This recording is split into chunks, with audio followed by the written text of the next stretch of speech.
तुफैल चतुर्वेदी, जितने भी नाम आप देखते हैं, इन लोगों का न किसी पार्टी से न किसी संगठन से कोई दूर दूर तक संबंध नहीं है। ये तमाम सारे लोग, हर एक ने अपना एक न एक विषय चुना हुआ है। नीरज अत्री साहब के बारे में आप जानते हैं कि वो इतिहास के ऊपर बोलते हैं, उसमें कुछ किताबें भी उन्होंने लिखी हैं। तुफैल साहब का विषय भी आपको पता है। तो हम सब की कोशिश यह है कि, क्योंकि इस वक्त लड़ाई सिर्फ कोर्ट के अंदर ही नहीं लड़ी जा रही है, सिर्फ पार्लियामेंट के अंदर ही नहीं लड़ी जा रही है। एक लड़ाई है जो इस देश में एक लंबे कालखंड से झूठ और फरेब के ऊपर कुछ नैरेटिव बनाए गए हैं, और वो झूठे नैरेटिव से 2022 के भारत में इस संचार क्रांति के माध्यम से लोग अपनी बातों को तथ्यों पे, तर्कों पे, लॉजिक के साथ रख रहे हैं और दुनिया उनको सुन रही है। लिहाजा कल बहुत सारे अलग अलग विषय होंगे। आप सब जानते हैं सुशील पंडित जी कश्मीर से आते हैं, कश्मीरी पंडितों के साथ क्या हुआ, और आज कश्मीरी पंडित कहाँ हैं, वहां क्या बदलाव हुआ और क्या होना चाहिए, क्या नहीं हुआ, उस पर अपनी बात रखेंगे। सिंह साहब का अपनी विशेषज्ञता है कि वो आंतरिक सुरक्षा के लिए क्या क्या चुनौतियां हैं, वो भी रखेंगे। प्रोफेसर पवन सिन्हा साहब भी अपनी बात रखेंगे। इस सिलसिले में हम लोगों का आज आना हुआ है। हम लोग 10 तारीख तक यहाँ रहेंगे, शायद दोपहर में हम लोगों को वापस जाना है। आप सब लोगों को हो सकता है कि बहुत से आपके साथी न पहुंचे हों यहाँ, लेकिन मीडिया में खुद मैं 22 साल तक रहा हूँ। बनारस को जितना यहाँ के मीडिया ने यहाँ के सही नैरेटिव के साथ, नए फैक्ट के साथ, मैंने बहुत सारे ऐसे मीडिया के मेरे मित्र भी हैं कि उनके एडिटोरियल पॉलिसी कुछ भी हो, फिर भी यहाँ से लोग जो रिपोर्ट करते हैं, मैं मानता हूँ कि बनारस क्या है, बनारस की संस्कृति क्या है, उसकी सभ्यता क्या है, उसको वो सही पर्सपेक्टिव में रखते हैं। इसके लिए आप सब पत्रकारों को मैं मुबारकबाद देता हूँ। ये लड़ाई किसी एक व्यक्ति विशेष की नहीं है, ये पूरी लड़ाई सभ्यता की लड़ाई है, और सिविलाइजेशन की लड़ाई में हर आदमी को अपनी भूमिका निभानी है। कोई चुप रह के निभा रहा है, कोई बोल के निभा रहा है, कोई लिख के निभा रहा है, कोई चिल्ला के निभा रहा है। तो मैं मानता हूं कि इस युद्ध में जो भी शामिल है वो निजी तौर पे नहीं, इस राष्ट्र के खोए हुए सम्मान, उसकी मान्यताएं, परंपराएं, सरोकारों के लिए लड़ रहा है। लिहाजा हम भी उसमें अपनी भूमिका हम लोगों ने तय की है, और हम यही काम पूरे देश में कर रहे हैं। आपके मन में कोई प्रश्न हो, आपके मन में कोई संशय हो, वो आप पूछ सकते हैं। बहुत बहुत धन्यवाद। पुष्पेंद्र जी, सबसे बड़ी बात यह है कि काशी को पूरे वर्ल्ड की सबसे ओल्डेस्ट लाइफ सिटी मानी जाती है, और काशी की शुरुआत भगवान शिव से हुई है। और आज मैं देखता हूँ सिस्टम में हमको ये साबित करना मुश्किल हो रहा है कि ये शिव की नगरी है और काशी विश्वनाथ मंदिर काशी का है। ये एक इतना विकट यक्ष प्रश्न है कि कानूनी पेचीदगियों के चलते हम असत्य को सत्य मान रहे हैं और सत्य को साबित करना बड़ा दुरूह हो रहा है। जैसा कि विष्णु शंकर जैन जी, हरिशंकर जैन जी अक्सर निकल के अपनी बाइट ज्ञानवापी मुद्दे पे देते हैं, तो वो सारी चीजें जो फैक्ट है, जो अकाट्य है, कुछ सिस्टम का दोष नहीं लगता है कि हमें सत्य को साबित करना एक बहुत ही यक्ष प्रश्न की तरह लगता है। मुझे लगता है इस पे हरिशंकर जैन साहब, विष्णु जी देंगे, लेकिन ये किस दौर में नहीं हुआ, यह हर दौर में हुआ, कोई पहली बार नहीं हो रहा कि आपको सच को साबित करना पड़ रहा है। ये तो दुर्भाग्य ना, लेकिन है, और अगर है तो उस चैलेंज को स्वीकारना चाहिए। हम ये कह के नहीं भाग सकते कि देखिए साहब ये गलत हो रहा है। अगर लड़ाई तर्कों और तथ्यों पे ही है और ये भी साबित करना है कि सूरज पूरब से निकलता है और ये भी साबित करना है कि जमीन गोल है और कुछ लोग कहते हैं चपटी है, तब भी साबित तो करना ही है ना सर। इसलिए कि कुछ लोग कहते हैं चपटी है, तो इसलिए कि हम साबित नहीं करेंगे तो उससे बड़ा सच क्या हो सकता है। तो आप काशी की लड़ाई तो बहुत दूर की बात है, लोग तो 1400 साल के बाद में नहीं मानने को तैयार है कि जमीन गोल है, वो कहते हैं चपटी है। तो अब इसका क्या इलाज है भाई? वो कहते हैं ऊपर से आसमानी किताब आई है, कॉरियर कंपनी का नाम नहीं बताते। तो आज भी आपको सत्यता से लड़ना ही पड़ेगा 1000 से। तो उसमें तो काशी तो एक बहुत छोटी लड़ाई है, अभी तो कई 40,000 ऐसी चीजें हैं जिस पर रोज आपको लड़ाई लड़नी पड़ेगी, रोज आपको वो तथ्य देने पड़ेंगे जिसकी तरफ आप बात करें।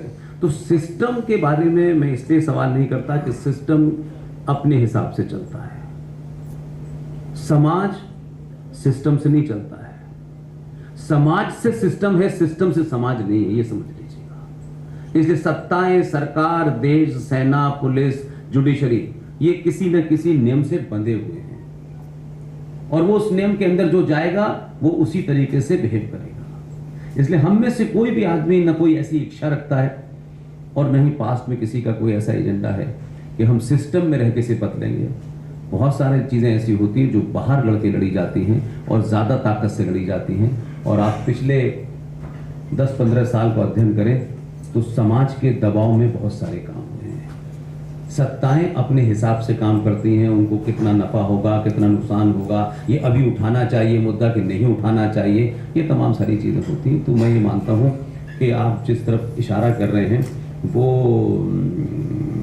उसका कोई बहुत बहुत महत्व नहीं है। और जहाँ 95 करोड़ और 100 करोड़ लोग अगर ये मानते हैं तो फिर कौन सी अदालत तय करेगी?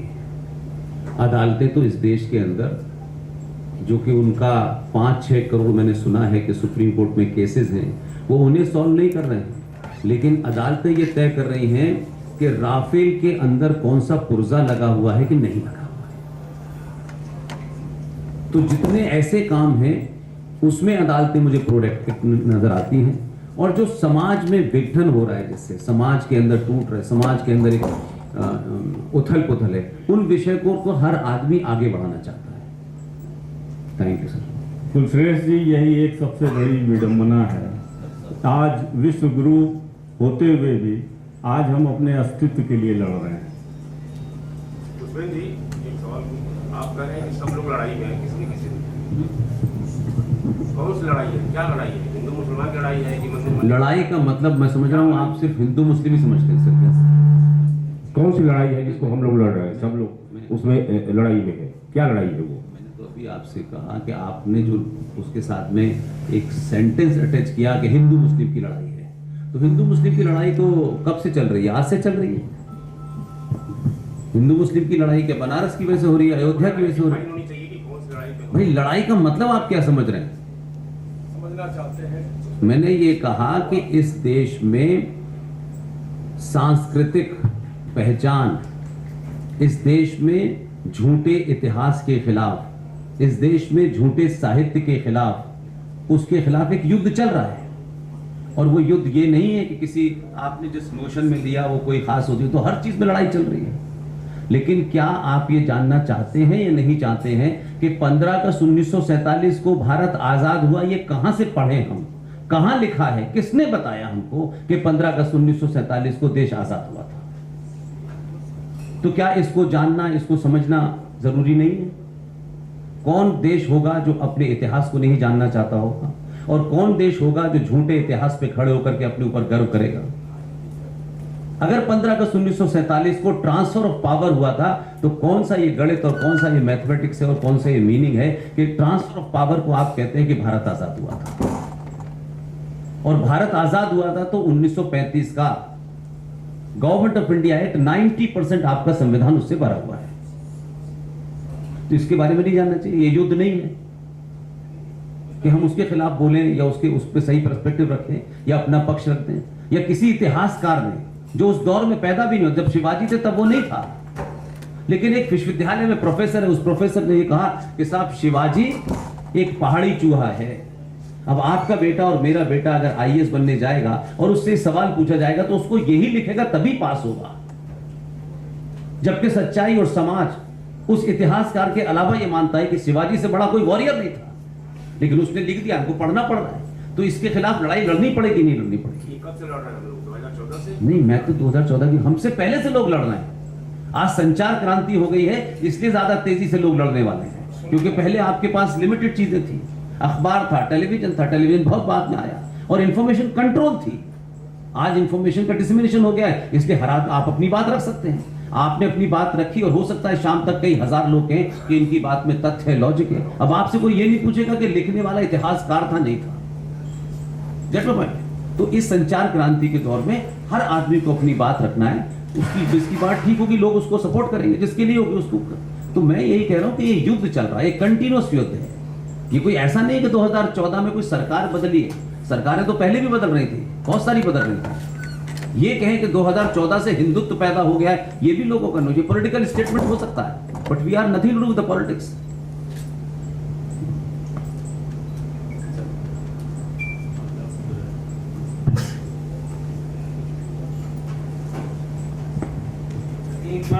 एक बात मैं और ऐड करना चाहता हूँ यहाँ पे।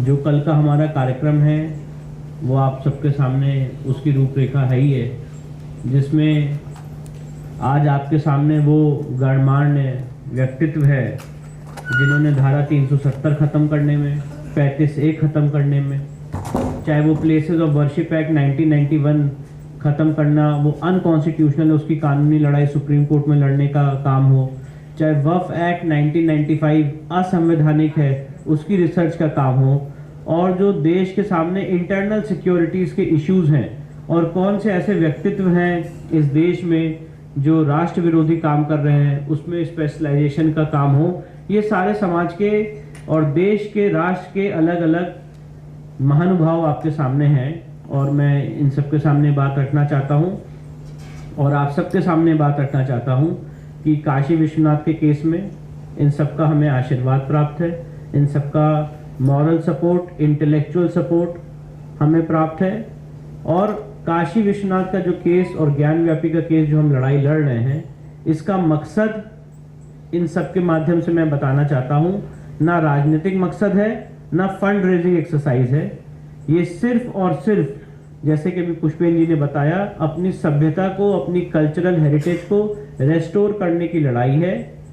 जो काशी इस आध्यात्मिक भूमि है, ये 5 कोस का जो पूरा क्षेत्र है, ये आध्यात्मिक ऊर्जा का केंद्र है, ये आध्यात्मिक कैपिटल है, ये उस चीज की लड़ाई है। और हमारा मकसद ये है कि जो 5 कोस का अविमुक्त क्षेत्र है, वो आध्यात्मिक केंद्र, आध्यात्मिक राजधानी इस देश की दोबारा बने, और उसके लिए ये लड़ाई लड़ी जा रही है। इसी क्रम में ये मुकदमा दायर किया गया है। और मैं ये भी आपके माध्यम से रखना चाहता हूं, जो सबसे महत्वपूर्ण बात है कि जो ASI सर्वे की हमने मांग की है, उस मांग पे हम अटल हैं। और हमारा ये माध्यम है, ये मांग है कि जो वजू एरिया है जहां पे शिवलिंग बरामद हुआ था 16 मई 2022 को, वहां पे आर्कियोलॉजिकल सर्वे ऑफ इंडिया द्वारा एक्सकेवेशन किया जाए। और कल एक चैनल पे, प्रतिष्ठित चैनल पे, आर्कियोलॉजिकल सर्वे ऑफ इंडिया के डायरेक्टर ने भी यही बात कही कि बहुत सारे ऐसे माध्यम हैं जिससे ये पता लगाया जा सकता है कि ये शिवलिंग कितना पुराना है, इसका क्या लेंथ है, विड्थ है, क्या ब्रेथ है इसकी। तो ऐसी बात नहीं है, हमने जो अपनी एप्लीकेशन में लिखी है, आज तक ये बात भ्रम फैलाया जा रहा था समाज में कि ऐसी कोई तकनीक नहीं है कि बिना शिवलिंग को क्षति पहुंचाए हुए ये पता चल सकता हो कि ये शिवलिंग कितना पुराना है। कल आर्कियोलॉजिकल सर्वे ऑफ इंडिया के डायरेक्टर ने ये स्टेटमेंट देश के एक सबसे प्रतिष्ठित चैनल पे दिया था। और इसीलिए हमारा ऐसा मानना है कि section 45 of Indian evidence act में कोर्ट को एक्सपर्ट ओपिनियन बुलाने की पावर है, और ऑर्डर 26 रूल 10A में साइंटिफिक इन्वेस्टिगेशन हो सकता है। और ये जितने देश के आपके सामने गणमान्य व्यक्तित्व यहाँ बैठे हुए हैं, इन सब ने इस पूरी लड़ाई में अपना समर्थन, अपना सपोर्ट दिया है। माननीय सुशील पंडित साहब यहाँ पे बैठे हैं, किसी परिचय, इंट्रोडक्शन के मोहताज नहीं है। कश्मीर में जो हिंदू मंदिरों की हालत हुई और कैसे प्लेसेस ऑफ वर्शिप एक्ट के विरोध में, सेक्शन 3 के विरोध में वहां हजारों मंदिर तोड़े गए, उसके रेस्टोरेशन की बात हो, ये सारी चीजें आगे आने वाले समय में उठेंगी। पर मैं ऐसा मानता हूं कि जहां तक ज्ञानव्यापी के केस का संबंध है। ये लीगल तौर पे हम लड़ रहे हैं और हमारा एक ही मकसद है, यहाँ पे ना कोई फंड रेजिंग एक्सरसाइज करना है, ना इसको एक राजनीतिक चीजों का केंद्र बनाना है। सिर्फ और सिर्फ ये लीगल लड़ाई है और ये लीगल लड़ाई के माध्यम से जो इतिहास में तलवारों की नोक पे हुआ वो कलम से रेक्टिफाई किया जाए, ये उस चीज की लड़ाई। जी नमस्कार, एक सवाल मैं करना चाह रहा हूँ पीछे से आपके। जी इधर से शैलेश हूँ मैं, TV9 भारतवर्ष से। आपने केस की चर्चा कर दी ज्ञानवापी वाले मुद्दे पे और कार्बन डेटिंग और ASI से जांच की बात कही। कल आप लोग जब कोर्ट से बाहर निकले उस समय मुस्लिम पक्ष के अधिवक्ता रईस अहमद अंसारी ने कहा कि हम तो चाह रहे हैं कि जो शिवलिंग है उसकी कार्बन डेटिंग हो और उस पार्ट को, मतलब उन्होंने कहा कि तोड़ करके निकाला जाए। वो हमारे पास बाइट है, कल हमने उनसे बातचीत की थी। तो इस तरह के बयान मुस्लिम पक्ष के लोग अब देना शुरू कर दिए हैं। क्या कोर्ट में हिंदू पक्ष जो 5 महिलाएं हैं 2 धड़े में बट गई, इस वजह से इसको कितना नुकसान मान रहे हैं अगर आप बात कर रहे हैं हिंदुत्व की? तो देखिए बिल्कुल भी नुकसान नहीं है, क्योंकि जब हम कोर्ट ऑफ लॉ की बात करते हैं तो हमें ये समझ लेना चाहिए ये कोर्ट है, पार्लियामेंट नहीं है। ना संख्या बल पे यहाँ पे काम होता है, ना किसी प्रेशर में काम होता है। कोर्ट में सिर्फ लॉजिक, तर्क और लीगल प्रोविजंस के आधार पे बात होती है। जैसे मैंने आपको बताया section 45 of Indian evidence act में एक्सपर्ट ओपिनियन बुलाने की पावर है। ऑर्डर 26 रूल 10A में साइंटिफिक कमीशन जारी करने की पावर है। ये इस पहलू का जो आपने सवाल पूछा उसका लीगल आंसर है। जहां तक आपने बात कही तोड़ने की, ये एक तरह का व्यंग है। ऐसा पहले भी व्यंग किया गया था जब शिवलिंग मिला था, उसको फव्वारा बताने की कोशिश की गई थी। मैं आपके सामने अपनी बात एक लीगल ढंग से रखना चाहता हूं। एक पक्ष ये कह रहा है और मुस्लिम पक्ष ने कोर्ट में एफिडेविट दिया है। जो बात आप कह रहे हैं, रईस अहमद भाई ने जो बात कही है वो आपके सामने कही है, पर कोर्ट में जो उन्होंने एफिडेविट दिया है उन्होंने कहा है कि कोई भी कार्बन डेटिंग या साइंटिफिक जांच नहीं होनी चाहिए। वो भी ये मानते हैं कि फव्वारा है और वो ये कह रहे हैं कि एक पक्ष कह रहा है शिवलिंग है, पर ये एडजुडिकेट होना बाकी है और कैसे एडजुडिकेट होगा ये उन्होंने अपने एफिडेविट में नहीं लिखा है। पहली बात। दूसरी बात मैं कहना चाहता हूं, हमने आपके सामने टाइम एंड अगेन अपनी मंशा और अपनी एप्लीकेशन को एक्सप्लेन किया है, जहां पे हमने बताया कि शिवलिंग को तोड़ने की बात, डेसिक्रेट करने की बात, क्षति पहुंचाने की बात हमने नहीं कही है। कल कोर्ट में हमारे सीनियर एडवोकेट हरिशंकर जैन साहब ने भी उस चीज का स्टेटमेंट कोर्ट के सामने रखा है। हम ये चाहते हैं कि बिना शिवलिंग को क्षति पहुंचाए हुए एक साइंटिफिक ढंग से इस चीज की जांच की जाए और उसमें उस जांच के बहुत सारे लेयर्स होंगे, चाहे उसमें एक्सकेवेशन हो, चाहे उसमें आर्गन डेटिंग हो, कार्बन डेटिंग हो, GPR सर्वे हो। जहां पे कार्बन डेटिंग हो सकती है वहां पे कार्बन डेटिंग होगी, शिवलिंग की नहीं पर उसके इर्द गिर्द की एरिया की आर्गन डेटिंग होगी। और ASI के एक्सपर्ट्स ऐसा मानते हैं कि हाँ ये चीज पॉसिबल है, संभव है। उसके लिए मैंने आपको डायरेक्टर ऑफ ASI का कल जो स्टेटमेंट आया उसको भी आपके सामने कोट किया है। तो मैं ये मानता हूं कि अगर कोई आदमी हमारे आस्था पे व्यंग कर रहा है और वो भी एक इस केस का जो पक्षकार है, वकील है, अगर वो ऐसा व्यंग कर रहा है तो ये उनका स्टेटमेंट हो सकता है। पर हम अपनी बात हमेशा लीगली रखते आए हैं और लीगली हम ये साबित करेंगे कि वो फाउंटेन नहीं है, ये हमारे आराध्य का शिवलिंग है जो बहुत पहले से वहां पे स्थापित है। आप बटे नहीं है? नहीं, बिल्कुल नहीं बटे हैं। हर आदमी का एक अलग अलग मत होता है। आज हमने अपनी बात रखी, किसी व्यक्ति का मत है कि नहीं ऐसा नहीं होना चाहिए, उन्होंने कोर्ट में अपनी बात रखी और अल्टीमेटली कोर्ट फैसला लेगी। कोई बटने की या घटने की या अलग होने की बात नहीं आती है। एक चर्चा है, एक हेल्दी डिस्कशन है और हेल्दी डिस्कशन के माध्यम से इसका एक निष्कर्ष निकलेगा। Thank you sir. Harishankar ji के आदेश पर मुझे कुछ बोलने के लिए कहा गया है। अभी एक प्रश्न सुना मैंने, कौन सी लड़ाई? ये मुझे 9/11 जब हुआ था अमेरिका में, 11 सितंबर की तिथि थी। वहां पर पहले महीना लिखते हैं और फिर दिन लिखते हैं, तो इसलिए 9/11 कहा जाता है। वो 11 सितंबर था। तो मुझे याद है 13 सितंबर को मैं जब CNN देख रहा था तो उनके एक कॉरेस्पॉन्डेंट हैं, वो एक शो कंडक्ट करते हैं, बहुत वरिष्ठ हैं, उनका नाम है वुल्फ ब्लिट्जर। एक पैनल उनके साथ बैठा हुआ था और उस पैनल में तब के CIA के डायरेक्टर थे रॉबर्ट गेट्स, वो भी उस पैनल में थे। रॉबर्ट फॉर्मल नाम है, इनफॉर्मली वहां अमेरिका में रॉबर्ट को बॉब कहते हैं, छोटा नाम बॉब। तो कार्यक्रम की शुरुआत में उन्होंने सबसे पहले रॉबर्ट गेट से एक प्रश्न किया, मैं कभी नहीं भूलूंगा, 3 शब्दों का वो प्रश्न था। उन्होंने कहा, बॉब, व्हाट हैपेंड, क्या हुआ? 48 घंटे से 9/11 की त्रासदी के ऊपर एक एक तार, एक एक शब्द, एक एक तथ्य, एक एक घटना खंगाली गई थी। पूरा विश्व उस त्रासदी में नहाया हुआ था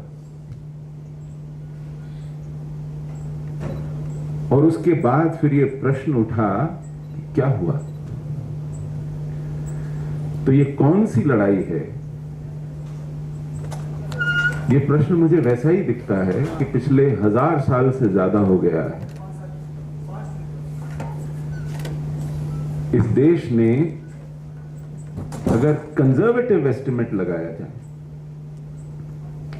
तो 25 करोड़, और कुछ लोगों का मानना है कि 40 करोड़ जानें खोई हैं अकाल मृत्यु को पिछले 1000 साल।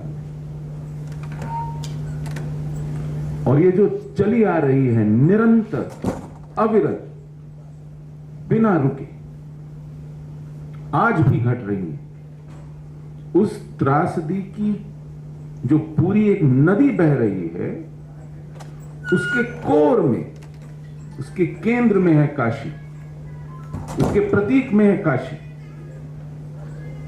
और उस काशी शहर में बैठकर अगर हम ये प्रश्न कहते हैं कौन सी लड़ाई है, तो मुझे समझ में नहीं आता इसका क्या जवाब है। नहीं, हमारा पूछने से मतलब था लड़ाई का टारगेट पता होगा। ये कौन सी लड़ाई है? बहुत सही बात कही, ये संस्कृति की लड़ाई है, ये आस्था की लड़ाई है, ये पहचान की लड़ाई है। संस्कृति, आस्था, पहचान, ये हमें एक वैशिष्ट देती है, वरना इस दुनिया में 800 करोड़ मानव हैं, 800 करोड़। अगर आप उसमें से संस्कृति, आस्था, पहचान हटा दें तो उनमें फर्क करना मुश्किल है। वो क्या भाषा बोलते हैं, वो क्या खाते पीते हैं, वो किसे मानते हैं, कैसे रहते हैं, उनकी वैश्विक दृष्टि क्या है, उनके मूल्य क्या है, उनके सिद्धांत क्या है, उनके संस्कार क्या है, अगर आप ये उनमें से हटा दें तो उनमें फर्क करना मुश्किल है। वो जैसे एक बोरी में चावल के दाने होते हैं, वो सब एक जैसे हैं, वो कमोडिफाइड है, कोई फर्क नहीं है। ये हमारे अस्तित्व की लड़ाई है, इसके बारे में कोई भ्रम पालना छोड़ दें। ये हमारे बचे रहने की लड़ाई है। आज भी हम कट रहे हैं, घट रहे हैं।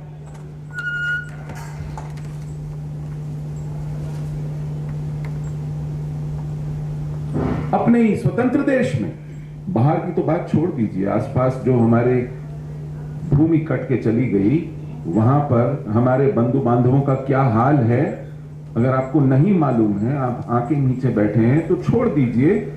देश में क्या हो रहा है इसी पर नजर डाल दीजिए।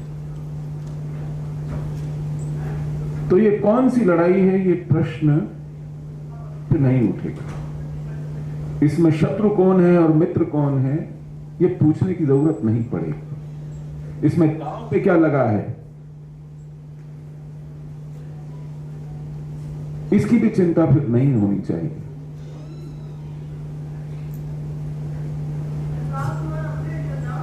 और ये हमारी लड़ाई भी नहीं है, ये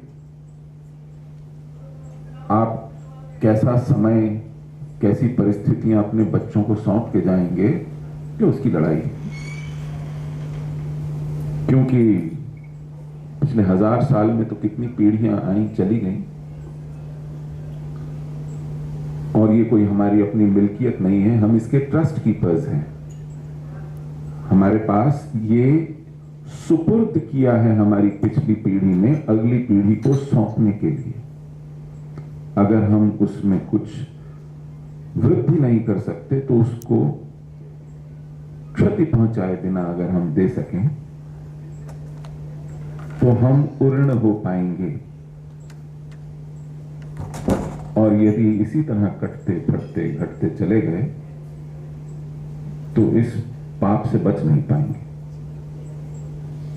धन्यवाद। सुशील पंडित जी, आस्था, संस्कृत और सनातन, आप किसी चीज को भी लीजिए, देश की जो जड़ है उसका कोई पैमाना नहीं है, वो महसूस करने की चीज है। हम लोग इस चीज को अच्छी तरह महसूस करते हैं, समझते हैं। आस्था से छेड़छाड़ कोई भी भारत का नागरिक नहीं बर्दाश्त करेगा। आप जो लड़ाई लड़ रहे हैं वो राष्ट्रवाद की लड़ रहे हैं, आस्था की लड़ रहे हैं, संस्कृत की लड़ रहे हैं, ये सारी चीजें हम लोग अच्छी तरह जानते हैं। लेकिन पब्लिक के बीच में इसका जो एक एक्सप्लेनेशन होता है, कहीं कहीं पब्लिक भ्रम में रहती है, क्योंकि कहीं वो सिस्टम का दोष मानती है तो कहीं किसी का मानती है। तो वो चीज़ क्लियरिफिकेशन होना चाहिए। या लड़ाई का मतलब ये नहीं है कि क्या है लड़ाई का। अब आप जैसे अभी जो आपने क्लियरिफिकेशन किया उससे बहुत कुछ समझ में आया लोगों को। मोटिव ये है हम लोगों का। नहीं, अगर मैं ये बात न कहता तो फिर ये समझ में नहीं आती किसी के। ये समझ में आने के लिए इस मंच से किसी का ये कहना आवश्यक है। क्या हम इसे भोग नहीं रहे हैं? क्या इसे हम सुबह शाम देखते नहीं हैं? क्या हमारी पीढ़ियों ने ये देखा नहीं है? हमारे अपने अनुभव ने इसे आत्मसात नहीं किया है? ये किसी के कहने पे समझ में आएगा? ये तो भोगा हुआ अनुभव है। इस पे अगर समझना है तो ये समझ सकते हैं कि इसको लड़ना कैसे है, ये लड़ाई कौन सी है, ये समझने की जरूरत अगर अभी है तो फिर ये हमारा दुर्भाग्य है। किससे लड़ेंगे, कहां लड़ेंगे, किससे लड़ेंगे? एक छोटा सा सवाल है सर। एक मिनट में जो इन्होंने लड़ाई की बात, किससे लड़ाई अपने आप से। हम बाहर से नहीं लड़ रहे, अमेरिका से नहीं लड़ रहे, ब्रिटेन से नहीं लड़ रहे। एक मिसाल के तौर पे एक मैं स्वामी जी को सुन रहा था, वो अमेरिका से बोल रहे थे। उन्होंने कहा कि हार्वर्ड यूनिवर्सिटी में हिंदुस्तान के जो बच्चे हैं वो वहाँ पे आंदोलन जुलूस निकालते हैं, प्रोटेस्ट करते हैं सीएए के खिलाफ, एनआरसी के खिलाफ, वो सब हिंदुस्तानी हैं। उन्होंने कहा कि मैंने उन बच्चों से पूछा कि इतने सारे मुल्क के बच्चे पढ़ते हैं हार्वर्ड में, स्टूडेंट्स पढ़ते हैं, आपने कभी किसी को देखा है अपने ही मुल्क के खिलाफ, अपने ही सरकार के खिलाफ वो इस तरह का प्रोटेस्ट करें? तो उन्होंने कहा नहीं। तो उन्होंने कहा कि भाई फिर कारण क्या है? कारण है आपका इंफीरियॉरिटी कॉम्प्लेक्स। आप अंग्रेजों को ये दिखाना चाहते हो कि देखो लिबरलिज्म में मैं तुमसे भी बड़ा तोप हूं, ठीक है ना? तो ये लड़ाई इंफीरियॉरिटी कॉम्प्लेक्स की जो लड़ाई है, आप किससे लड़ेंगे? इतिहास की अगर हम लड़ाई लड़ रहे हैं तो वो भी लड़ाई अपने आप से लड़ रहे हैं। अगर कोई ये कहता है कि इंडस वैली सिविलाइजेशन वो आर्यन सिविलाइजेशन नहीं था, तो हम ये लड़ाई आपके बीच में लाके आ रहे तथ्य पे ये कर एक्सेप्ट करना ना करना वो आप लोगों का काम है, हमारा काम है। तो ये लड़ाई हमारे अंदर से, जैसे इन्होंने पुष्पेंद्र जी ने कहा ट्रांसफर ऑफ पावर, और ये कि आपको जानना नहीं चाहिए कि ये ट्रांसफर ऑफ पावर था कि हमने छीन के आजादी ली थी, और जिन लोगों ने छीनी थी उनका क्या अस्तित्व है सुभाष चंद्र बोस जैसा। 1921 में आपको कहा गया मोपला रिबेलियन, वो हिंदू जेनोसाइड था। एनी बेसेंट ने लिखा, अम्बेडकर ने लिखा उसके बारे में, लेकिन आपने तो उनको पढ़ा नहीं। वो तो लिख के गए थे, हम तो सिर्फ इतना कह रहे हैं कि उन्होंने जो लिखा वो पढ़ रहे हैं। और अब क्यों, अब ये लड़ाई क्यों, पहले क्यों नहीं? 1947 में है, जो हमारे पिताजी लोग 1947 के पहले पैदा किए थे। वो भी ट्रांसफर ऑफ पावर के प्रोडक्ट थे, मैं आपको बता दूं। ये ट्रांसफर ऑफ पावर के प्रोडक्ट थे, इसीलिए शायद मुझे अंग्रेजी स्कूल में भेजा, ठीक है ना। उसके बाद जो बीच वाला जनरेशन आया, वो ठीक गरीबी से उठ के, वो अंग्रेजों के द्वारा वो थोपी हुई गरीबी से जस्ट उभर के आ रहे थे, तो उनको doctor, engineer, management, BBA, MBA उसमें करने लगे। ये पहला जनरेशन है हिंदुस्तान में जो कि स्वतंत्र रूप से सोचने की शक्ति रखता है। इसीलिए ये लड़ाई अब कामयाब हो रही है। थैंक यू सर, यही सबसे बड़ी विडंबना है कि एक तरफ अरे ठीक हो गए भाई।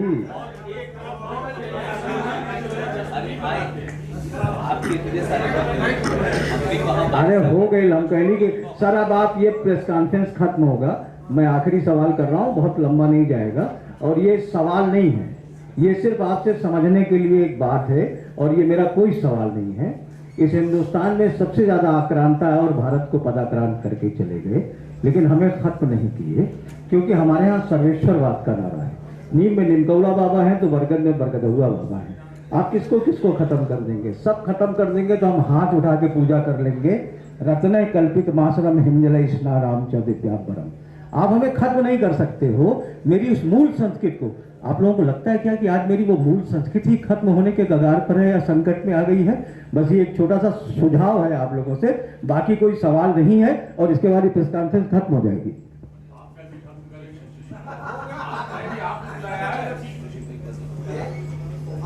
देखिए, मैं आपकी मंशा समझ रहा हूं, और आप जो आग्रह कर रहे हैं उसको भी समझ रहा हूं। ये जो मूल संस्कृति और आस्था है ना, ये कभी पंजाब में थी, पाकिस्तान वाले। आज वहां पर जो आपने कहा ना, ऐसा कहने वाला ढूंढने पे नहीं मिलेगा, ढूंढने पे नहीं मिलेगा आपको,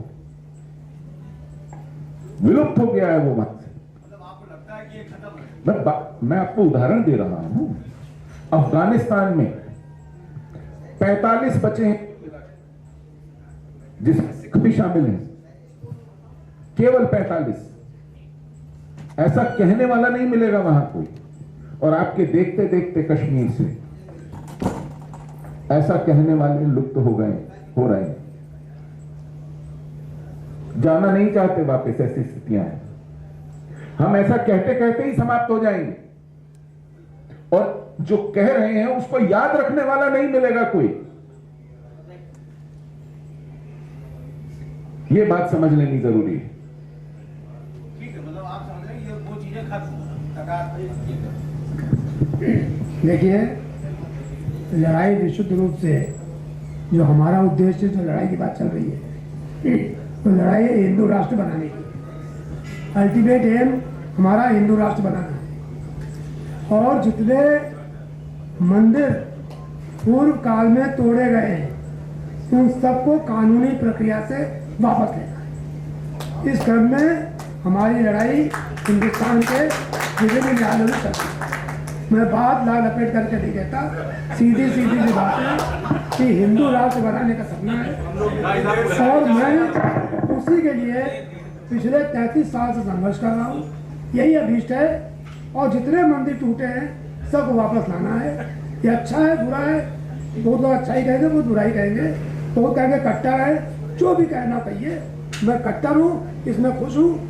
मुझे धन पर नशा चढ़ा है, अफीम चढ़ा है मार्क्सवादियों के इंतजाम में, वो भी सही है, परंतु ऐसा है, ये सही है।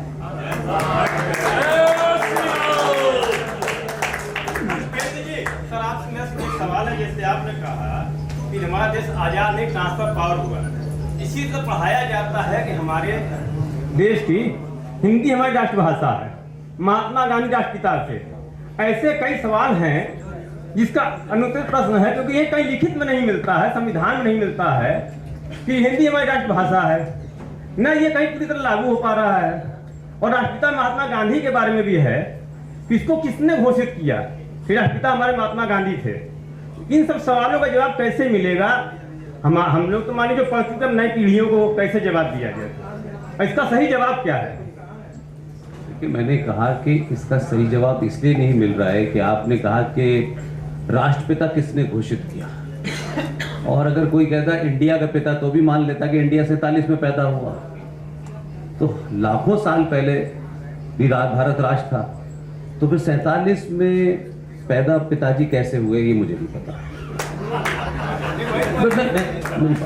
मैं क्या कह रहा हूं, हम सब लोग जो हैं वो एक ही बात कह रहे हैं।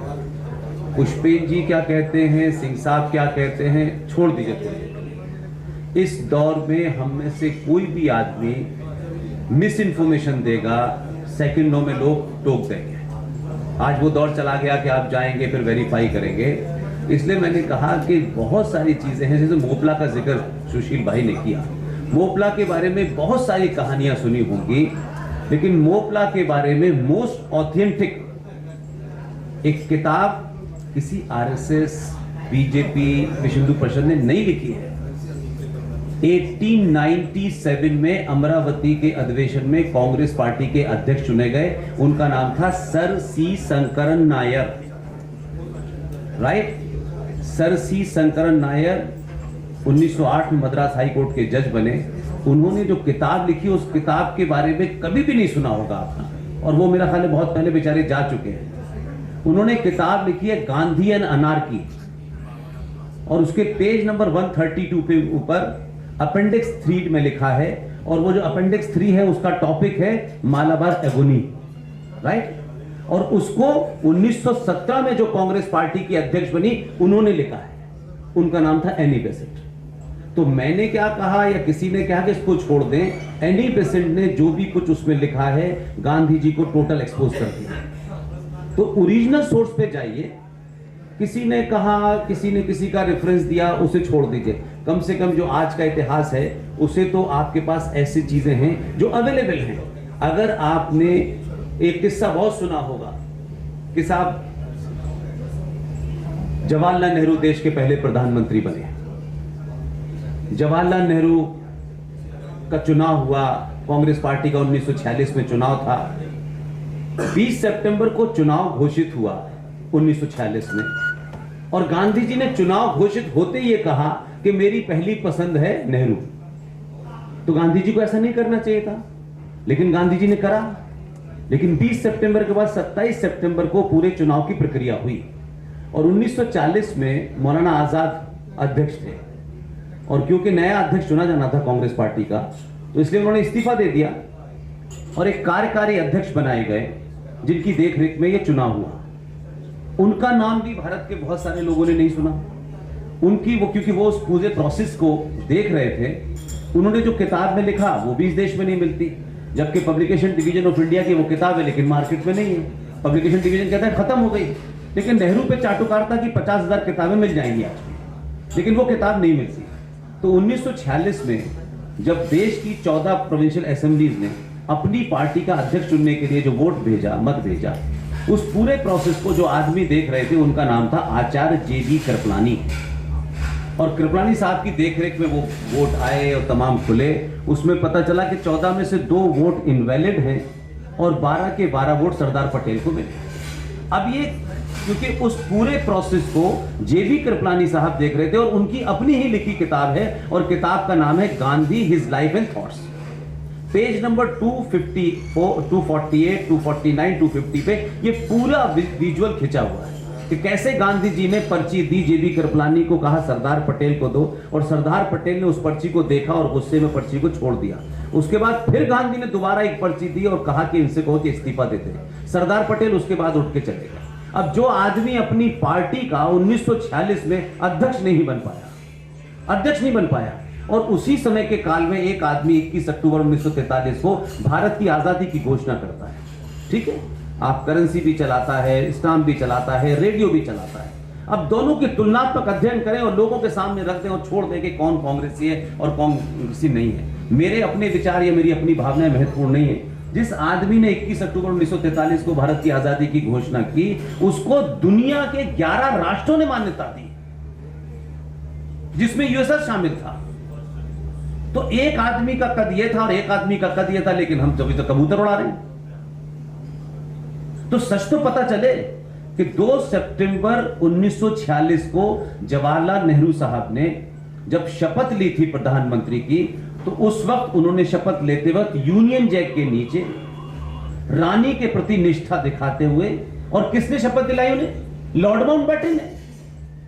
जो बात अभी इन्होंने कहा कि हम कहां तक जाएंगे, आप पूछिए तो कि पहली बार हम देख रहे हैं, कम से कम जिस पाकिस्तान के बारे में बहुत चर्चा यहां होती है, वो कुछ मामले में हमसे बेहतर था। जो आदमी भारत का लास्ट वॉइसरॉय था, वो 15 अगस्त 1947 के बाद भारत का पहला गवर्नर जनरल हो गया। पाकिस्तान ने ईमानदारी कहा कि नहीं, we are not going to accept this man, और उन्होंने जिन्ना को अपना फर्स्ट गवर्नर जनरल बनाया। तो हम कहां से चले थे भाई, कहां आ गए हैं? एक नहीं हजारों ऐसे किस्से हैं, और ये तमाम सारी ओरिजिनल सोर्सेस हैं। इसलिए ये युद्ध ये नहीं कि किसी को मारना है, हमारा मारने झाड़ने से कोई लेना देना नहीं है। लेकिन मैं ये मानता हूं कि अगर आपने अपने मकान की नींव में गड़बड़ की है, तो बहुत दिन तक मकान नहीं होगा, वो ढहता है। इसलिए कोई डेट तय कर दे कि साहब ये 14 तारीख से ऐसा हुआ, 15 तारीख से ऐसा हुआ, ऐसा नहीं होता है। लोग समाज में हजारों ऐसे हैं जिनका किसी संगठन से और राजनीतिक दल से लेना देना नहीं है, लोग अपनी बात कह रहे हैं। और आज आप भी मानेंगे कि आज उन लोगों की क्रेडिबिलिटी ज्यादा है जो बहुत समय से प्रवचन दे रहे थे, उनकी क्रेडिबिलिटी नहीं है आज की डेट में। तो लोग वेरीफाई करते हैं ना, सोर्स ऑफ इंफॉर्मेशन को आप 10 तरीके से चेक कर सकते हैं ना, कि भाई ऐसा तो नहीं है कि साहब कह के चले गए, लेकिन जो कह रहे हैं उनका सोर्स मिल नहीं रहा। इसलिए सुशील पंडित से लेकर इस देश में जो 30-40 लोग हैं, वो लगातार अलग अलग विषय पर बोल रहे हैं, और उनका कोई एफिलेशन नहीं है। जिनका एफिलेशन है, मैं उनके बारे में बात ही नहीं करता, फिर तो लोग एजेंडे के तहत बात करते हैं। इसलिए एक नहीं बहुत सारी ऐसी चीजें हुई हैं जो अब ठीक हो रही हैं। तो हम ये मानते हैं कि सुभाष चंद्र बोस की मूर्ति कहां पे लगी हुई है? इंडिया गेट पे लगी। उस इंडिया गेट पे जॉर्ज पंजम की मूर्ति लगी हुई थी, और हम आजाद थे 68 तक। 1968 तक हिंदुस्तान की इंटरनल एजेंसी आईबी की रिपोर्ट फाइल बन के लंदन जाती थी। ये कौन सी आजादी थी भाई? वो आपको फिर आज इतिहास में भी नजर आता है, फिर आपके लिटरेचर में भी नजर आता है, फिर उन तमाम सारे नैरेटिव में नजर आता है। तो लड़ाई तो किसी ना किसी को तो लड़नी होगी ना। अगर आप अपने बाप दादा को मानते हैं, तो उनके द्वारा उनके साथ उसके बारे में जानेंगे नहीं कि मेरे दादा के साथ क्या हुआ था। और इसलिए नहीं जानना है कि बदला लेना है, इसलिए भी जानना जरूरी होता है कि वो आपके साथ दोबारा ना हो, इसलिए आप अलर्ट रहें। इतना ही है ना। तो इसी को आप युद्ध कह लें, जंग कह लें, जो भी आपका मन करे। जंग का मतलब हर जगह हथियार नहीं होता है। तो हम में से तो कोई हथियार की बात नहीं करता कि हथियार उठाइए। लेकिन अगर 1947 में इस देश में 21 लाख लोगों की लाशों पे ये देश मिला है, तो क्या हमको कभी नहीं सोचना चाहिए कि वो कौन से हालात थे जिसकी वजह से ये ऐसा हो गया? आज लोग भाईचारे की चिंता कर रहे हैं, तब तो कोई भी ऐसा नहीं था हिंदूवादी संगठन जिसकी वजह से देश बट गया हो। ऐसा तो नहीं था ना। तो आज तो आप बहुत सारे आरोप लोग लगा सकते हैं अपने पॉलिटिकल एजेंडे के लिए, तो हमारा उसमें कोई इंटरेस्ट नहीं। बट 21 लाख लोगों की लाशों पे ही देश बटा के नहीं बटा। लेकिन भारत का हर आम नागरिक, साहब वो जो हिरोशिमा पे बम गिरा था, उसका तो डेट उसको पता है, उसके लिए तो वो शोक मनाता है। लेकिन अपने बाप दादा जो मर गए इस लड़ाई में, उसके लिए तो कोई दिन नहीं है हमारे यहाँ शोक मनाने का। अपने पितरों का तर्पण करता है। लेकिन 21 लाख लोग मरे, कभी किसी ने सामूहिक तर्पण किया कि यार उनकी भी आत्मा भटकती होगी, उनका क्या कसूर था? और आज भी यही हालात है। तो ये सवाल नहीं पूछना चाहिए कि 2011 के सेंसस से आज 2021 हो गई, हर 10 साल बाद सेंसस होता है। और क्या वजह है कि इस देश में इतनी बड़ी, जो मजहब के नाम पे देश बटा, और ये मैंने नहीं कहा, ये अम्बेडकर ने कहा, इतने सारे लोग मरने के बाद मात्र 50 साल के अंदर 29 राज्य भारत के अंदर हैं। भारत सरकार का सेंसस डिपार्टमेंट कहता है 9 राज्य में हिंदू माइक्रोस्कोपिक माइनॉरिटी में है। अब आप ये कह के खुश हो सकते हैं कि दुनिया ऐसी चलती रहती है, हमें करना क्या है कुछ भी? तो फिर कुछ मत करिए। फिर ये थोड़ी होता है कि अपने घर में तो लाने के लिए सब कुछ करें और देश ऐसे ही चलता रहेगा। अपने घर को बचाने की तो लड़ाई हर आदमी लड़ता है ना। तो भारत क्या है? सिर्फ आपका घर, आपके मंदिर, आपकी तमाम चीजें आपसे रिलेटेड है कि नहीं है? इसलिए जो एक बहुत बड़े जनरल थे, RSN सिंह साहब, उनको बहुत नजदीक से जानते भी थे, अब वो नहीं रहे। जब उन्होंने ये कहा कि भारत 2.5 युद्ध में ग्रस्त है, तो वो तो किसी पॉलिटिकल पार्टी के नहीं थे। तो 2.5 युद्ध में ग्रस्त होने का मतलब क्या था? भारत का ईस्टर्न बॉर्डर, वेस्टर्न बॉर्डर और आधा युद्ध भारत के अंदर चल रहा है। तो अंदर जो युद्ध चल रहा है वो राफेल से नहीं जीता जाएगा, वो फौज नहीं आएगी, वो मुझे और आपको लड़ना है भाई। तो ये जो फव्वारा बनाने वाली बात कही कि हमने फव्वारा बनाया, अब मुझे ताज्जुब होता है कि आप सबने इसी दौर में देखा होगा टर्की में क्या हुआ। एक बहुत पुराना चर्च था चर्च, उसे हटा करके उस पर मस्जिद लिख दी। अब 50 साल बाद कहेंगे ताजमहल हमने बनाया है। तो कोई तो लड़ेगा ना। तो अगर आप कोई लड़ रहा है तो उसका हिंदू मुस्लिम से कोई लेना देना नहीं है, कोई मंदिर किसी इंडिविजुअल का नहीं है। इसलिए बहुत सारे क्लेम हो रहे हैं इस देश में। अगर कुछ ऐसा होता तो पूरी दुनिया में कुछ होता ना। ईरान पारसी से कन्वर्ट हो गया, ये 57 मुल्क थे, ये कोई मतलब कलमा पढ़ के हो गए क्या? ये गुरु गोविंद सिंह के बच्चों को कलमा पढ़ाया गया था क्या? ये नहीं, बहुत प्यारा मजहब है। इसलिए एक ही एंगल नहीं है, इसमें बहुत सारे एंगल हैं। तो वो युद्ध सिर्फ इस्लाम या इसके खिलाफ नहीं है, अंग्रेजों ने भी बहुत सारे काम करके गए। आपका फर्स्ट सेंसस कब हुआ? अंग्रेजों ने कराया कास्ट का सेंसस। तो आपके साथ अगर कुछ गलत हुआ है तो उसे कोई तो रेक्टिफाई करेगा, ताकि नेक्स्ट नेक्स्ट नेक्स्ट नेक्स्ट। तो हम तो वही कर रहे हैं, हमारा किसी से युद्ध वुद्ध नहीं है। और जो बात हरिशंकर जैन साहब ने कही है, मैं हम सबके बड़े आदर्श हैं, लेकिन मैं अभी भी मानता हूं जिस दिन सनातनी हिंदू अपनी आस्थाओं परंपराओं पे, अपनी वेशभूषा पे, अपनी भाषा पे गर्व करने लगेगा, 24 घंटे में यह देश हिंदू राष्ट्र हो जाएगा।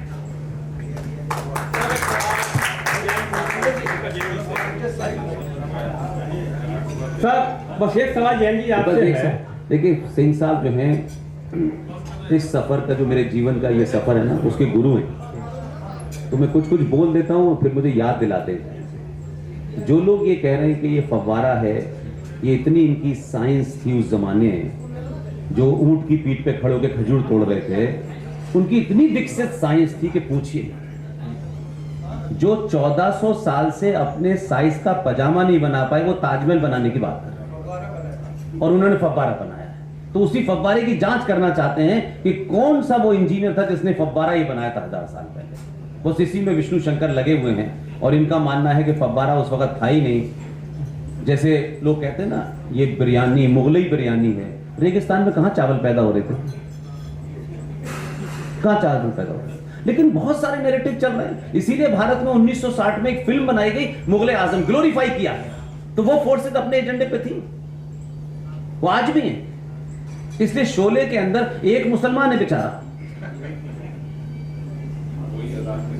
और वो वहीं खड़ा भी, और पीछे दादान आ रही है। ठाकुर इतना गरीब था कि उसके घर में दिया चल रहा था, लेकिन मस्जिद में लाउड स्पीकर लगा हुआ था। सर जैन साहब बस एक सवाल ये है कि भारत में जो जजों की नियुक्ति होती है, क्या आप उससे संतुष्ट हैं या कोई बदलाव होना चाहिए? नहीं, बिल्कुल संतुष्ट नहीं हूँ। पूरा बदलाव होना चाहिए। और मेरा अपना ख्याल है कि जज उससे होना चाहिए जिसे वेद और शास्त्र का ज्ञान हो। और जब तक वेद और शास्त्र का ज्ञान न हो, जो यहाँ देश की संस्कृति को न समझता हो, उसको जज नहीं बनना चाहिए। कि मेरा अपना ख्याल है। नहीं, जैसे IAS के लिए परीक्षा होती है कि आप मानते हैं जजों के लिए परीक्षा मैं देखता हूँ कि जितने फॉरेन राइटर्स और जजेज हैं, उनका तो उदाहरण दिया जाता है, पर जो अपने वेद और शास्त्र है उसका कोई उदाहरण नहीं दिया जाता।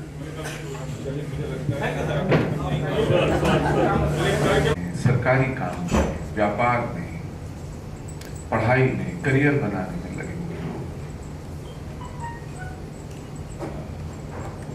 और जो वो देखते हैं या पढ़ते हैं, वो छोटा कोई 8-10 मिनट की क्लिप नहीं है कि फेसबुक पे देखी, फिर नेक्स्ट देखी, फिर नेक्स्ट देखी, फिर नेक्स्ट देखी। 2-2, 2.5 घंटे के उद्बोधन है, उसके बाद सवाल जवाब है। मतलब इतने में तो कोई आदमी अच्छी भली फिल्म देख करके भी निपट जाए, और इतना समय कोई लगाए आपको सुने, और फिर उस बात को याद रख के आपको आके बताए जो आपने वहां बोला था ना, वो बात। ये चीजें विंडिकेशन देती हैं।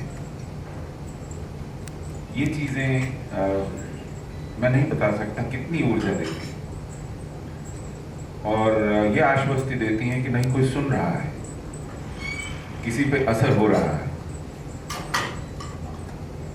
और कहीं उसका फर्क पड़ेगा।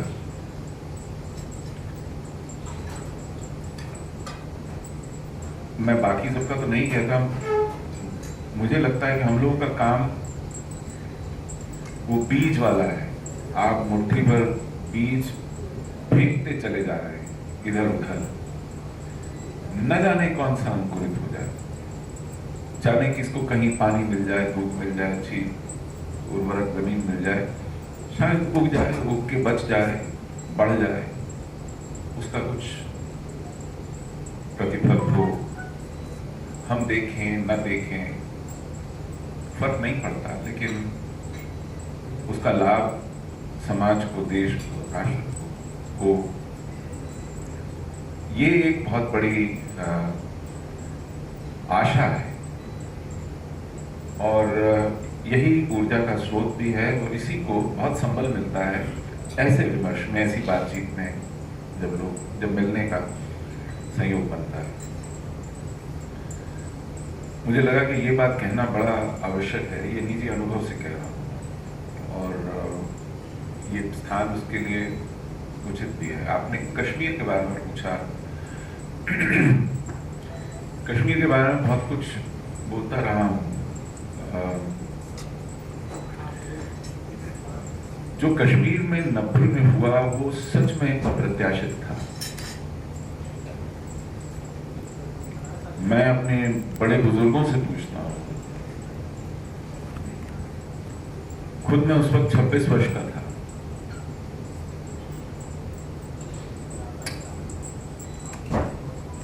तो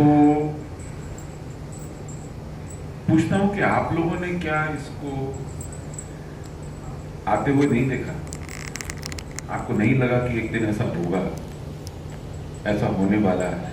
ये इतना प्रतीक्षित था क्या? तो उन्होंने कहा नहीं, हमने शायद एक भ्रम पाल लिया था। देखिए, बहुत बार ऐसा होता है कि आप वही देखते हैं या समझते हैं जो आप देखना समझना चाहते हैं, जो आपका मन करता है।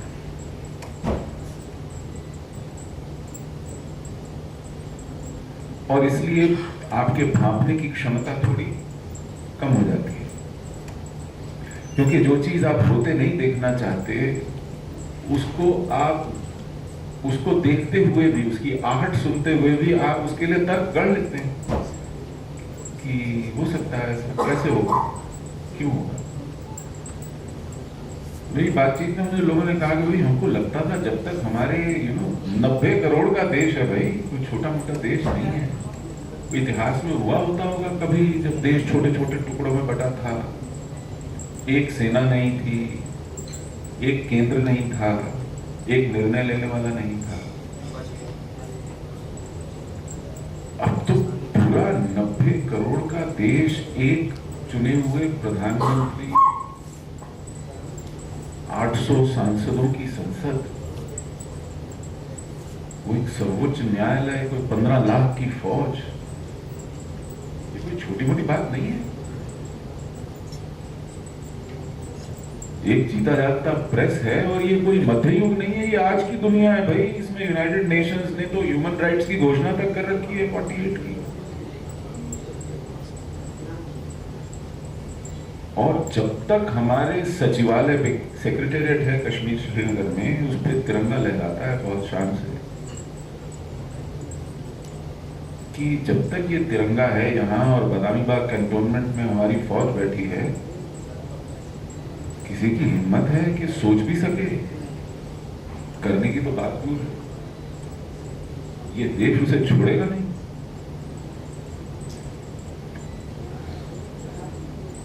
ये भ्रम पाल दिया था हम लोगों ने।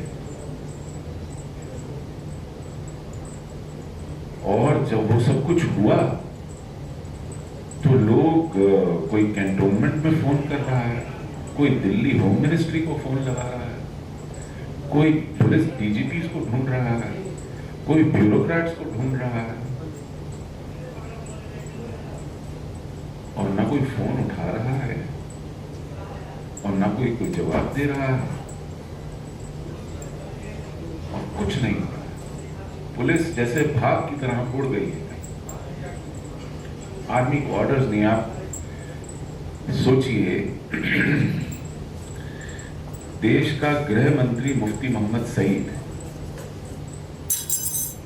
वीपी सिंह की सरकार,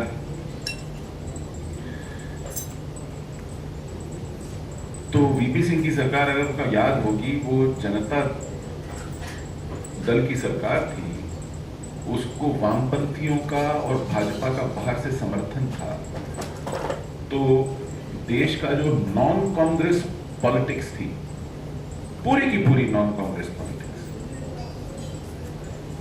उसके सारा स्पेक्ट्रम उसमें इन्वॉल्व था। जितने भी थोड़े बहुत प्रादेशिक दल थे वो उसके सदस्य थे। वो चाहे तेलुगु देशम हो, वो अकाली दल हो, वो फिर शिवसेना हो। उन दिनों बहुत सारे प्रादेशिक दल नहीं भी थे। लालू ने अपनी पार्टी नहीं बनाई थी, मुलायम सिंह की अपनी पार्टी नहीं थी। तो पूरा जो नॉन कांग्रेस स्पेक्ट्रम था पॉलिटिक्स का, वो केंद्र में एडजस्टेड था। और स्टेट में चीफ मिनिस्टर था फारूक अब्दुल्ला, उसको कांग्रेस का समर्थन प्राप्त था।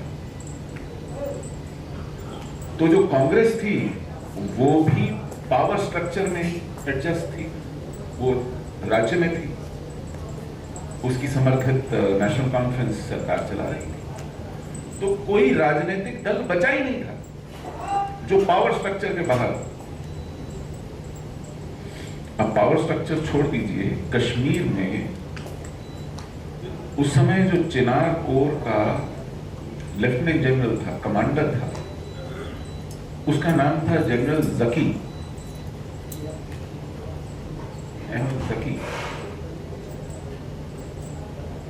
अहमद जकी साहब, अब देखिए फौज के जनरल हैं, मैं क्या बोलूं, भारतीय इंडियन आर्मी के में भारतीय फौज के लिए मेरे दिल में बहुत बहुत श्रद्धा है। ये जनरल जकी साहब के बाप जो थे, ये निजाम की आर्मी में ब्रिगेडियर थे। इससे ज्यादा मैं क्या बोलूं। हैदराबाद निजाम था ना, उसकी आर्मी में ब्रिगेडियर थे जनरल जकी के अब्बा मरहूम। उनके हाथ में कश्मीर की फौज थी। और chief of the army staff थे जनरल रॉड्रिग्स,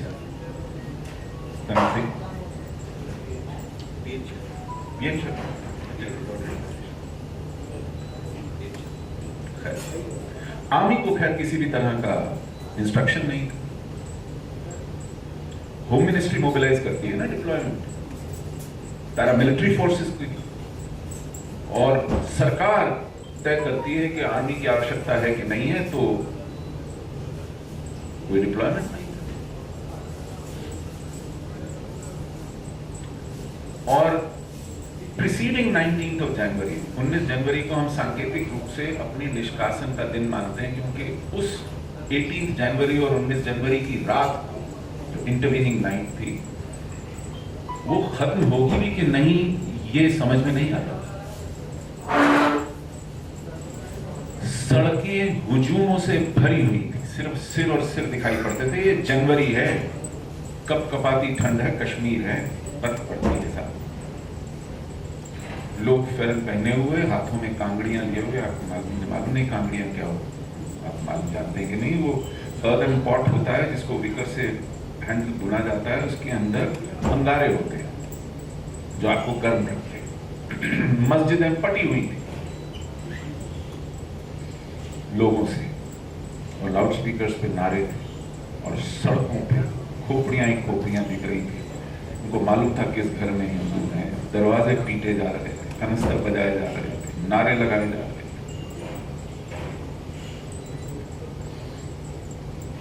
मैं कभी कभी दूरदर्शन दिल्ली का केंद्र है, वहां न्यूज के कार्यक्रम के लिए आता हूं, तो आता हूं और फटाफट भाग के चला जाता हूं, समय होता नहीं है। तो एक बार प्रोड्यूसर ने बिठा लिया और कहा कि कार्यक्रम के बाद एक कप चाय जरूर पिएंगे। चलिए बैठ जाते हैं। तो उनकी एक महिला कॉलीग आई कमरे में फटाफट, और उन्होंने कहा कि मेरे हस्बैंड दूरदर्शन न्यूज़ जब भी देखते हैं और आपको देखते हैं, फिर मैं घर जाती हूँ तो मुझसे पूछते हैं आज मिले क्या। तो मैं हर बार मिस कर जाती हूँ, तो आज मैंने कहा कि आज कहूँगी कि हाँ आज मिल के आए। वो कश्मीर से थी, टेलीकॉम इंजीनियर थी, दूरदर्शन के लिए काम करती थी। बहुत अच्छा लगा, मैंने कहा ये बैठी होगी। प्रोड्यूसर ने कहा इनके लिए मैंने आपको रोक के रखा था, इन्होंने मुझे बताया, इन्होंने मुझे कहा था कि जब वो आए मुझे बताना, मुझे मिलना है प्रोग्राम के बाद। प्रोग्राम से पहले तो जल्दी होती है भागनी, प्रोग्राम शुरू हो जाए। तो जैसा कि आमतौर पर होता है, हम जब भी एक दूसरे से मिलते हैं जिनको नहीं जानते हैं, उनसे पूछते हैं कि 19 जनवरी को आप कहाँ थे। कोई व्यक्ति नहीं भूल सकता उस रात। तो उन्होंने कहा कि हमारे साथ तो बहुत अजीब सा हुआ। मैं हवा कदल में रहती थी, उन्होंने कहा हमारा 4 मंजिला मकान था और वो झेलम के एकदम किनारे पर बना हुआ था, और उसकी कैंटिलीवर जो बालकनी जैसे होती है, वो एंगल शैतियों पे, वो थोड़ा बाहर की तरफ, और ठीक झेलम के किनारे पर झेलम बहती हुई दिखती थी। ये बहुत अच्छा नज़ारा होता था। और दूसरी तरफ जो स्ट्रीट एलिवेशन था, वहां पर सड़क थी, और सड़क पर बहुत बड़ा हुजूम था। इतने घर में मैं थी, मेरी माँ थी, मेरी छोटी बहन थी, मेरा भाई पढ़ने के लिए बाहर गया हुआ था, और मेरे पिताजी। जब दरवाजा पीटा जाने लगा तो उन्होंने जो ईंधन की लकड़ी को तोड़ने की, काटने के लिए कुल्हाड़ा होता है, वो उठाया, और उन्होंने मेरी माँ से कहा कि मैंने दरवाजे को अच्छे से बंद किया हुआ है और मैं उसके सामने खड़ा रहूंगा। अगर इन्होंने दरवाजा तोड़ दिया तो मैं इस कुल्हाड़े से उन्हें रोकने की कोशिश करूंगा, लेकिन मैं आवाज दूंगा तेजी से, जोर से, आप सुनोगे। और जब मैं आवाज दूंगा, आपको इस बालकनी से जो 4 मंजिल ऊपर है, झेलम में छलांग लगानी है। आप तीनों महिला, और मैं तब तक इन्हें रोके रखूं।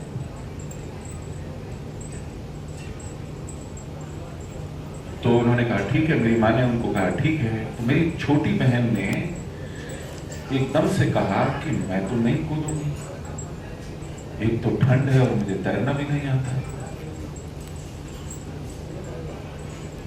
तो इस महिला ने कहा, मेरे पिताजी ने उसको घूर के देखा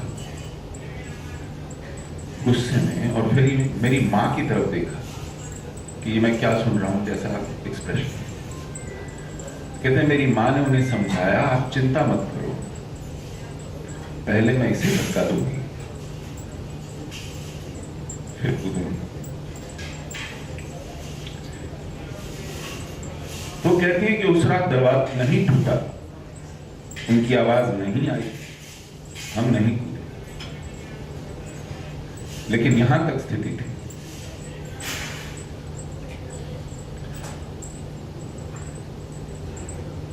ये किसी एक परिवार, एक व्यक्ति का अनुभव हो सकता है निजी, लेकिन बहुत से परिवार, बहुत से लोग शायद इससे भी ज्यादा भीषण अनुभवों से गुजरे।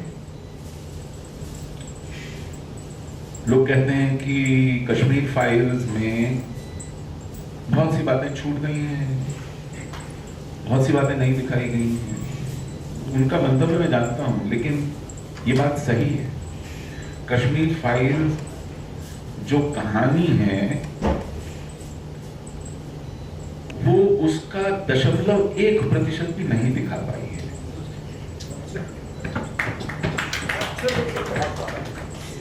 हर व्यक्ति अपने आप में कश्मीर फाइल्स की एक फिल्म बन सकता है।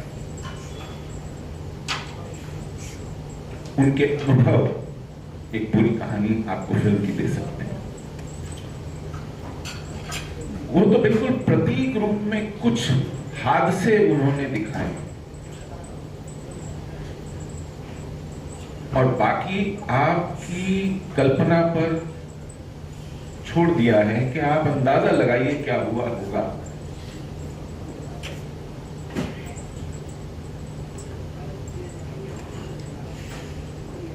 और ये उन लोगों के साथ हुआ जो पूरी कश्मीर की जो आबादी थी, घाटी थी, उसका 5% भी नहीं थी। हम लोग कहीं समूहों में, क्लस्टर्स में नहीं रहते थे। मतलब जैसे इनके मोहल्ले होते हैं ना, जैसे चांदनी चौक है, बल्ली मारांग है, या सीलमपुर है, या शाहीन बाग है, या इस तरह की चीजें। हम लोग क्लस्टर्स में नहीं रहते क्योंकि हम लोग पुराने वहां के रहने वाले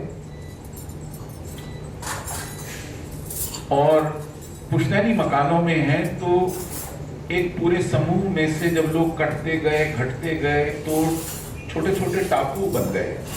एक मोहल्ले में 2 घर, एक घर कोई इधर कोई इधर, आसपास 100-150 घर उनके तो चले गए। आज इस पे गर्व करने की आवश्यकता नहीं है। हमको सेल्फ डिफेंस के लिए तैयार होना पड़ेगा, हम जहां भी हैं।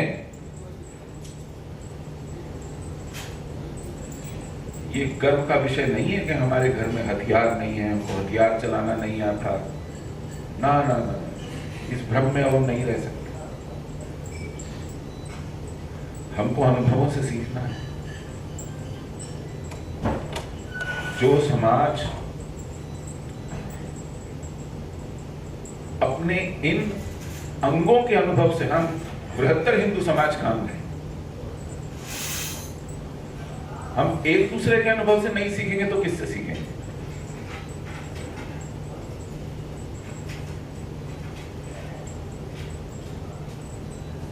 और ईश्वर न करे ये परिस्थिति आने वाली है देर सवेर। जिस तरह का समय चल रहा है, हम जिस दिशा में चल रहे हैं, लोग नतमस्तक होकर चाह रहे हैं कि ये समय टल जाए, वो संघर्ष की स्थिति ना आए। इसके लिए फिरौतियां अदा की जा रही हैं, शीर्षासन कराया जा रहा है सिद्धांतों को, नए नए तर्क गढ़े जा रहे हैं कि मतलब पूर्वज बदले हैं, लेकिन पूर्वज नहीं बदले, केवल पूजा पद्धति बदली है। सेम डीएनए है जी।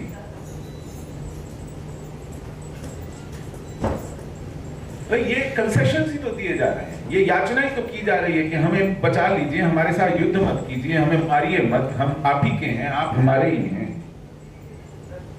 यही याचना है मुझे। हाथ जोड़ जोड़ के हम यही बोल रहे हैं ना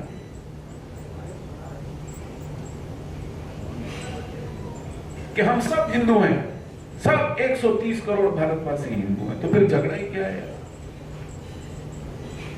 फिर अंकित शर्मा को मारने वाला, मतलब 150-200 घाव देकर के आंखों को कोटर से निकाल के उसमें तेजाब डालने वाला भी तो हिंदू ही है।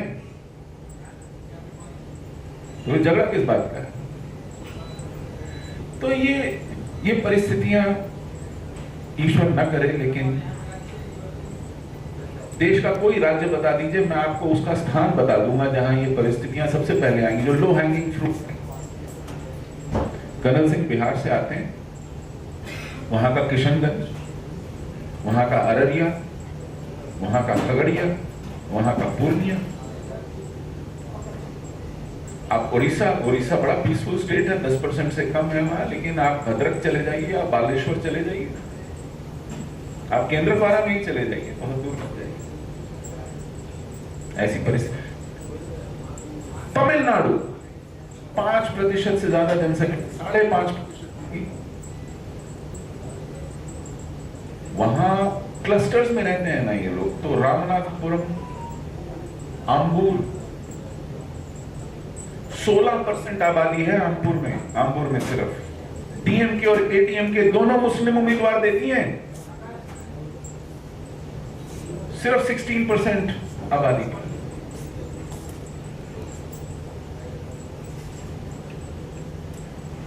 मेरे एक मित्र हैं वहां, गौतमन, वो काम करते हैं, सिर्फ मैं ज्यादा समय तो नहीं कर रहा हूं। आप किसी और से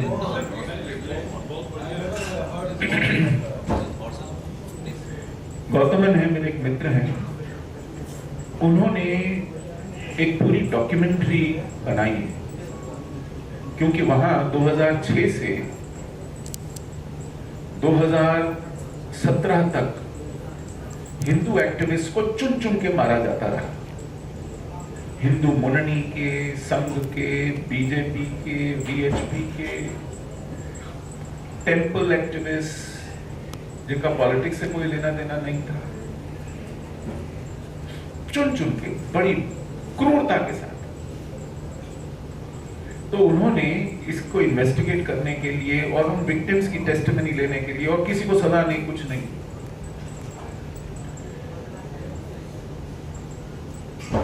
वो 14 अगस्त मनाते हैं तमिलनाडु। वो कहते हैं हम लोग पागल हुए जा रहे हैं 15 अगस्त। उससे ठीक 24 घंटे पहले इस मातृभूमि के टुकड़े हुए को याद नहीं करता।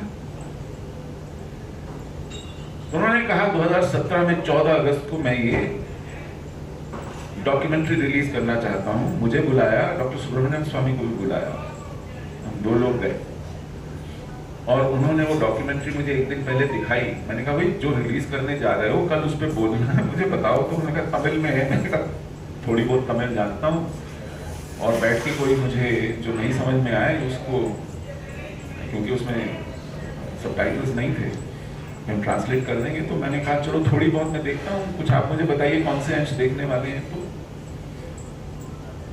उसमें एक स्टिंग ऑपरेशन है कमला हासन का, जो जवाहरुल्लाह, वहां की एक ऑर्गेनाइजेशन है तमिलनाडु तौहीद जमात, TNTJ, उसका सरगना है, सरगना ही कहा जाएगा। ये एक गिरोह है, माफिया ऑर्गेनाइजेशन। तो ये जवाहरुल्लाह का स्टिंग ऑपरेशन है, बड़ा गजब का, कलेजे का काम किया गया। तो स्टिंग ऑपरेशन में जवाहरुल्लाह अपने लोगों को कुछ बता रहा है। तो उन्होंने कहा, मुझे बैकग्राउंड बताया कि आपको पता है विश्व रूपम बनाई थी कमला हासन ने। मैंने कहा हाँ। कहते हैं विश्व रूपम ओरिजिनली तमिल में थी, उसका एक हिंदी वर्जन भी बनाया था। मैंने कहा हाँ।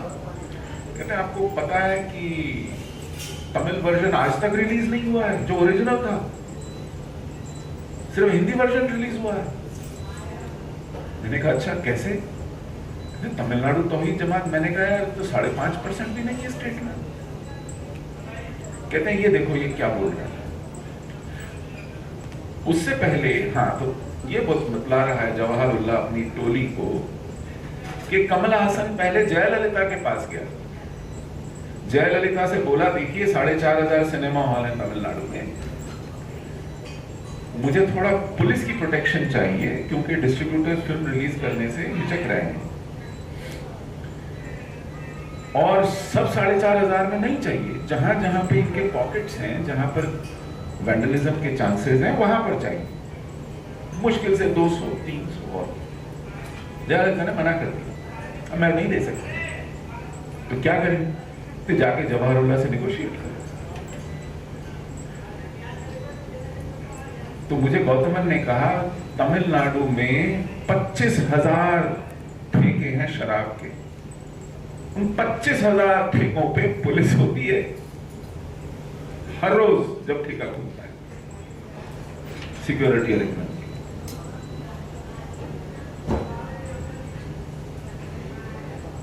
मैं अगर कुछ पर्सनल खटपट थी उससे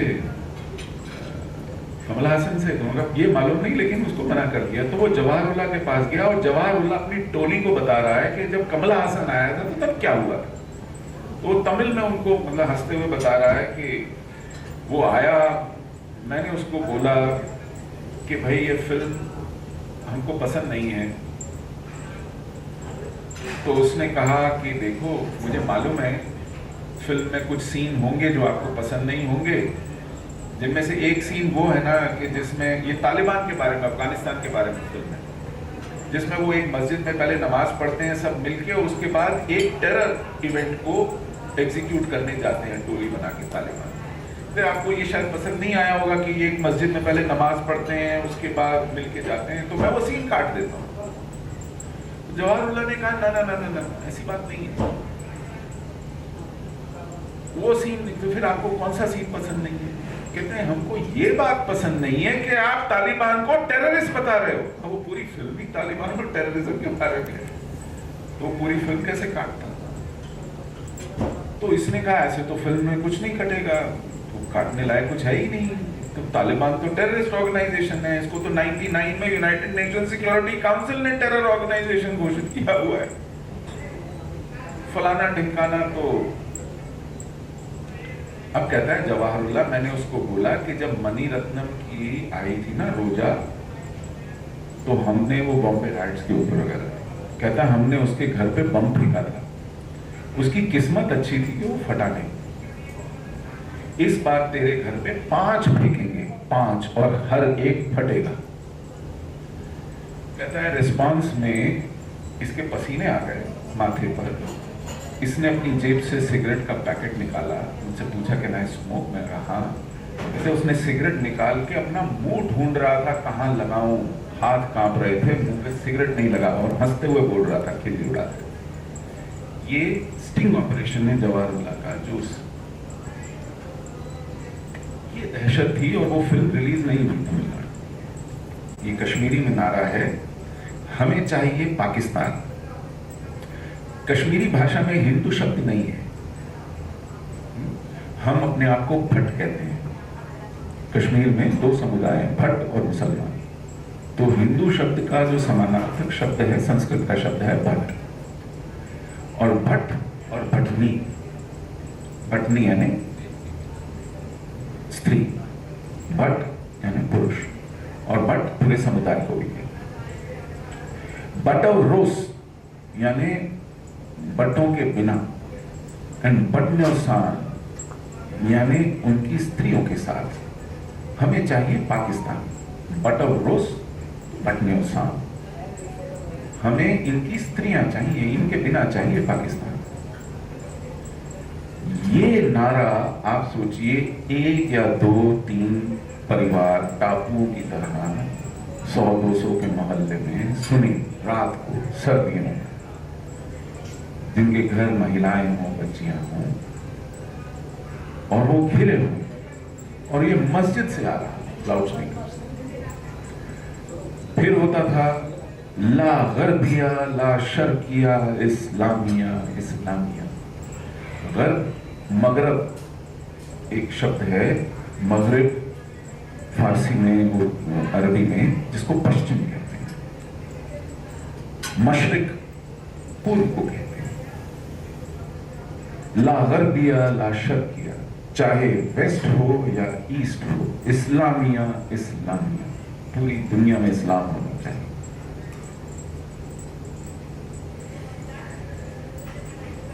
नारे लगते थे, हम क्या चाहते आजादी। आजादी का मतलब क्या? ला इलाहा इल्लल्लाह। यहां क्या चलेगा? निजाम मुस्तफा।